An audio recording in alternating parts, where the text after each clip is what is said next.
आपको बता दें इस वक्त की बड़ी खबर आपकी टीवी स्क्रीन पर ब्रेकिंग न्यूज आ रही है चरखी दादरी से, जहां खेतों में भीषण आग लगी है। आग का तांडव देखने को मिला है। भीषण आग के बाद हड़कंप मच गया है। चारों तरफ लोगों की भीड़ इकट्ठी हो गई। आग को देखकर आग पर काबू पाने में दमकल की गाड़ियां लगातार जुटी हुई है। तुरंत दमकल विभाग को सूचना दी गई। चरखी दादरी के गांव झिंझर का ये पूरा मामला बताया जा रहा है, जहां पर आग का तांडव देखा गया। चरखी दादरी में खेतों में आग लगी और ये आपको बता दें कि खेतों में इस समय कुछ किसान ऐसे हैं जिनकी फसल है, हालांकि कुछ किसानों की फसल कट गई है जो कि मंडियों तक पहुंच गई है, फसल बिक भी गई है, लेकिन अभी भी जो खेतों में आग लग रही है उसकी वजह से भारी नुकसान किसानों को हो सकता है। चरखी दादरी का ये पूरा मामला देखिए, तस्वीर आप देख सकते हैं, ये आग की तस्वीर है जहां आग लगी खेतों में। आसपास के लोग जो किसान मौके पर पहुंचे, यहां दमकल विभाग को सूचना दी गई और आग पर काबू पा लिया गया। झिंझर गांव बताया जा रहा है चरखी दादरी का, जहां खेतों में भीषण आग का तांडव देखने को मिला।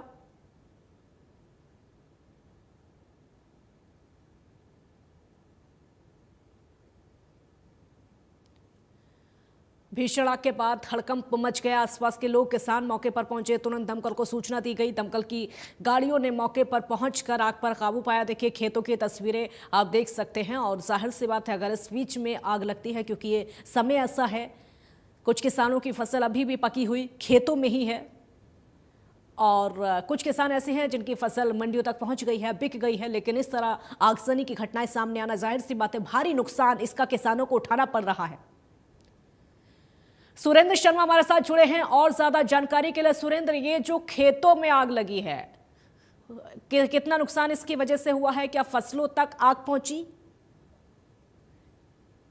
जी बिल्कुल काजल, बताना चाहूंगा कि शॉर्ट सर्किट से ये आग लगी थी और गेहूं कट चुका था, लेकिन गेहूं की फले जो नीचे गिरी रहती हैं उसमें आग लगी और आग इतनी भयंकर थी कि तेज आंधी के कारण कि आग गांव के समीप तक पहुंच गई।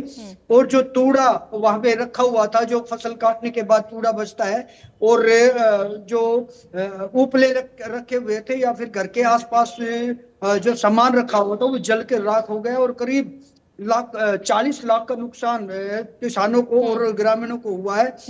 तेज आंधी इतनी थी कि आप आग पर काबू पाने के लिए 5 जिलों से दमकल गाड़ियां मंगवानी पड़ी। और वही प्रशासन के अधिकारी एसडीएम वीरेंद्र सिंह का कहना है कि शुरुआत में जो उनको सूचना मिली थी उससे लग रहा था कि आग बहुत कम है, इसलिए वो 2 गाड़ियां लेके गए थे, लेकिन जब वहां जाकर स्थिति को देखा तो इतनी भयंकर स्थिति वहां बनी हुई थी, इसलिए 4 जिलों से दमकल गाड़ियां मंगवानी पड़ी और सुबह 6:30 और 7 के बीच आग पर काबू पाया गया। जी बहुत शुक्रिया सुरेंद्र आपका इस पूरी जानकारी के। दमकल की गाड़ी ने आग पर काबू पाया, लेकिन तब तक किसानों की जलकर पूरी तरह फसल बर्बाद हो चुकी थी, जिसकी वजह से किसानों को भारी नुकसान हुआ है। इस खास बुलेटिन में इतना ही। आप देखते रहिए इंडिया न्यूज हरियाणा। नमस्कार।